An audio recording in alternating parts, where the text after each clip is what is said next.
नमस्कार, मेरा नाम मयंक है और आपका एक बार फिर से स्वागत है तेरी मेरी बातें with Mayank Thakur pix entertainment के यूट्यूब चैनल पे। हम जिंदगी में बहुत कुछ तलाशते रहते हैं, हर मोड़ पे हर उम्र में बहुत कुछ तलाशते हैं, जिस पे सबसे महत्वपूर्ण चीज़ होती है खुशियाँ। हम खुशियों को तलाशते हैं, जबकि खुशियाँ हमारे अंदर भरी हुई रहती है, बस उसे देखने का फ़र्क होता है। उसे हम देख नहीं पाते हैं, सामने है मगर देख नहीं पा रहे हैं। हम दूर देखते हैं तो हम अपने मन के अंदर भी दूर देखते हैं। तो जब भी हम कभी डाउन फील करते हैं, सैडनेस आता है हमारे अराउंड, उसको हम ज़्यादा महत्व देते हैं, उसको एकदम टॉप पे रखते हैं और फिर एक्सपेक्टेशन करने लगते हैं किसी चीज़ से कि हमें खुशियाँ आ जाए। होप होता है, एक्सपेक्टेशन होता है। तो जैसा मेरे प्रीवियस वीडियो में था, होप एंड एक्सपेक्टेशन उतनी नहीं रखनी चाहिए कि वो आपकी खुशियों को खा जाए, उसको तलाशने की ज़रूरत पड़ जाए। खुशियाँ हमारे जीवन का सबसे महत्वपूर्ण चीज़ है। हम जब चीज़ों से एक्सपेक्टेशन रखते हैं या किसी लोग से एक्सपेक्टेशन रखते हैं कि जैसा हम चाहते हैं कि वो भी वैसा ही करें, बट ऐसा हो नहीं पाता है। हमारी थिंकिंग अलग रहती है, उनकी थिंकिंग अलग रहती है, पर्सपेक्टिव अलग रहता है चीज़ों को लेके, लोगों को रह के। तो एक टाइप का जो भी एक्सपेक्टेशन है वो फुलफ़िल नहीं हो सकता है। उसमें हमें खुशियों को ताक पे नहीं रखना चाहिए। एक्सपेक्टेशन फुलफ़िल नहीं हुआ, खुशियाँ वहीं पे ख़त्म हो गई। हम सोचे थे कि ऐसा हो जाएगा, बट वैसा हो नहीं पाया। अगर इन चीज़ों को हम पूरी तरीके से ख़त्म तो नहीं कर सकते हैं, बट इन चीज़ों को हम सामने भी सबसे टॉप पे नहीं रख सकते हैं। उससे हमारा जो मेन चीज़ है, जो हमें प्रोत्साहन देता है, जो हमें आगे दौड़ाता है, एकदम आगे ले जाता है, खुशियाँ, वो ख़त्म हो जाती है। खुशियों को टॉप पे रखना चाहिए और छोटी छोटी चीज़ें, ज़्यादा एक्सपेक्टेशन नहीं रखने वाली चीज़ें, ऐसी चीज़ों से अपने खुशियों को अपने इर्द गिर्द रखना चाहिए, जिससे हम प्रोडक्टिविटी में हमारी हाई हो जाएगी। हम काम करने लगेंगे, एक्सपेक्टेशन नहीं रखेंगे, अब सोचेंगे नहीं ज़्यादा।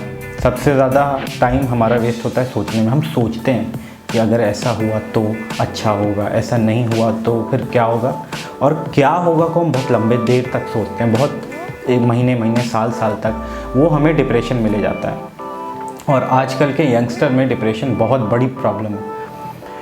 मैंने भी बहुत लोगों से सुना है डिप्रेशन के बारे में, अपने फ्रेंड्स से और भी बहुत लोगों से सुना है। तो वहाँ पे वो एक्सपेक्टेशन रखते हैं, चीज़ों से एक्सपेक्टेशन रखते हैं या खुद से अपने आप ओवर एक्सपेक्टेशन रखते हैं। बहुत घातक होता है। और ऐसा चीज़ ओवर हो जाना या ओवर एक्सपेक्टेशन रखने से जिससे खुशियाँ ही ख़त्म हो जाए, उसको तो कभी नहीं रखना चाहिए। खुशियाँ हर छोटी चीज़ों में तलाशा जा सकता है।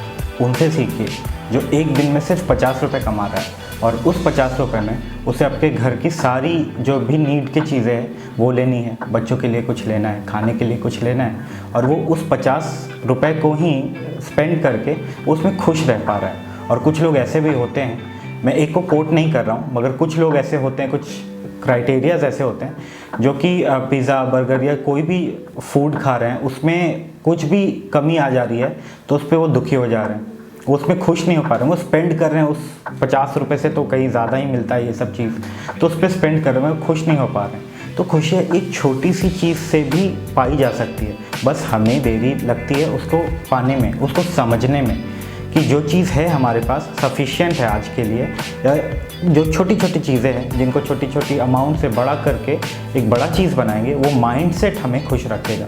तो खुश होने के लिए हमें अपने माइंडसेट को ज़्यादा तीव्रता से आगे बढ़ा के चलाना चाहिए।